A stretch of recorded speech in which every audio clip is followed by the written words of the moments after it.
इतना बता दिया उन्होंने सूत्र रूप में, ज्यादा आपको पढ़ने की जरूरत भी नहीं है, इतना आपको बता। अब इसको मैं एक वाक्य में हिंदी में बता देता हूं। अगर आपको आत्मिक ज्ञान हो गया, आत्मिक ज्ञान हो गया तो अध्यात्म का ज्ञान हो गया। यानी आत्मा का ज्ञान होना ही अध्यात्म है।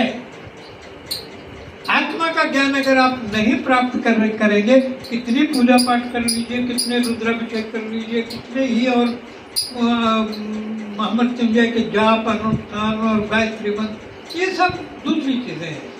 आत्मा तो चीज ही अलग है, क्योंकि आत्मा का अगर आपको ज्ञान हो गया तो जीवन मुक्ति, दोबारा आपको जन्म ही लेना नहीं पड़ेगा। अब देखिए पूरे वेदों का निष्कर्ष क्या है कि अगर आपको जीवन मुक्ति चाहिए तो आत्मा का साक्षात्कार कर लीजिए। लेकिन आत्मा दिखाई थोड़ी देती है, ध्यान रखना, आत्मा दिखाई नहीं देती कभी आप आमने सामने देख लें। जैसे वायु आपको कभी दिखाई नहीं देगी, सिर्फ आप अनुभव कर सकते हैं वायु का, स्पर्श करके, हाँ, या सांस ले रहे हैं आप, हाँ वायु है, लेकिन देख नहीं सकते। इस बिजली में जो करंट चल रहा है इसको आप देख नहीं सकते, इसको अनुभव कर सकते हो। और अच्छा, हम आपको बहुत छोटा सा एक दो उदाहरण दे देता हूँ, बहुत, जो कि जिसका आप कहेंगे नहीं जी आपकी बात गलत है, लेकिन कोई नहीं, गलत होगी, लेकिन मैं बता रहा हूँ। इस आत्मा को जैसे हम लोग देख नहीं सकते ना, सिर्फ अनुभव कर सकते हैं, और ये भी कि अगर ये आत्मा निकल गई इस शरीर में से तो ये मिट्टी के अलावा थोड़ी कुछ है। पंच महाभूतों से ये बना हुआ है, तब तक ये हंस रहा है, बोल रहा है, देख रहा है, सुन रहा है, जब तक इसके अंदर आत्मा है। और आत्मा का वजन पता कितना होता है? 25 से 30 ग्राम, सिर्फ 25 से 30 ग्राम वजन होता है। तो उसका निवास कहाँ है शरीर में? यहाँ दोनों आंखों के बीच में, ये जो भ्रुकुटी है हमारी, यहाँ पर मुख्य रूप से आत्मा का निवास होता है, जहाँ हम तिलक लगाते हैं। वैसे कहने को यह है, जब सोते हैं तो आत्मा शरीर में कहीं और होती है, जागते हैं तो कहीं और होती है, कुछ काम करते हैं कोई और नहीं, मुख्य रूप से वो यहाँ पर होती है। तो मैं आपको एक दो उदाहरण देना चाह रहा था कि ये वृक्ष खड़ा है, मैं आपको कहूँ कि क्या आप इसकी जड़ों को देख सकते हो? जड़ों के कारण से ये वृक्ष खड़ा है। अगर जड़ें नहीं होंगी तो वृक्ष कैसे पल्लवित पुष्पित होगा? और पानी भी आप जड़ों में देते हैं ताकि ये बढ़े और पल्लवित पुष्पित हो। तो मुझे तो नहीं लगता आप कहते कि ना जी, अरे वो ऊपर से सब कुछ दिख रहा है लेकिन जड़ों को आप नहीं देख सकते। ये भवन खड़ा है, इस भवन की जब नींव डाली गई तब तो आपने देखा कि हाँ नींव डाली गई। आज मैं आपसे कहूँ कि ये जरा नींव देख सकते हो क्या आप इस भवन की? नहीं देख सकते।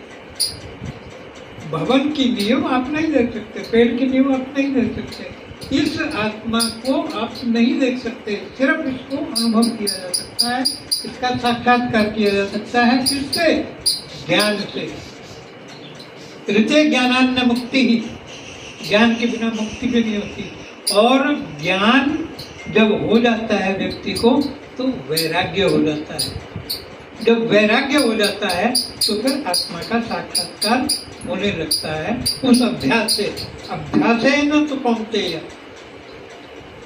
वैराग्य न च गृह्यते। जितना आप अभ्यास करोगे और जितना आपके अंदर वैराग्य आएगा उतना ही आप इसको ग्रहण कर सकोगे।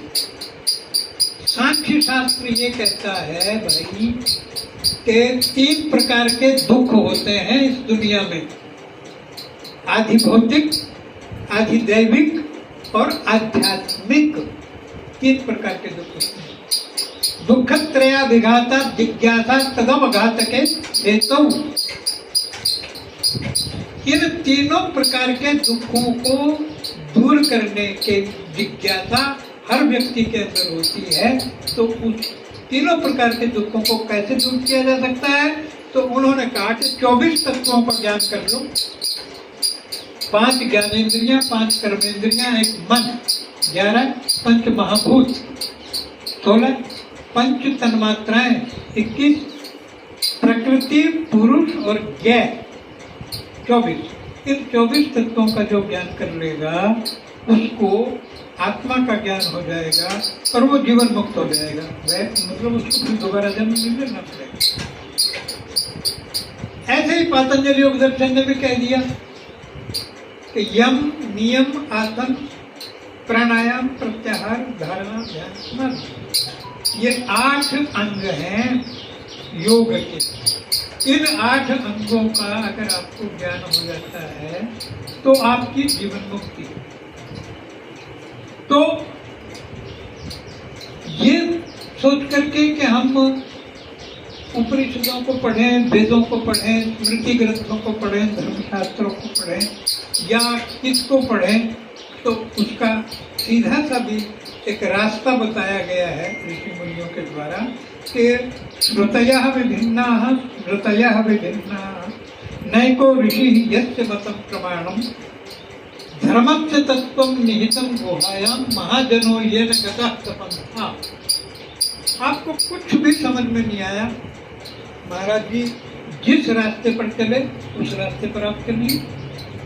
स्वामी विवेकानंद जिस रास्ते पर चले, स्वामी रामकृष्ण परमहंस जिस रास्ते पर चले, अवतार महाअवतार जितने हमारे हुए हैं वो किन किन रास्तों पर चले हैं, उन रास्तों पर चले तो मोक्ष हो जाएगा, कल्याण हो जाएगा।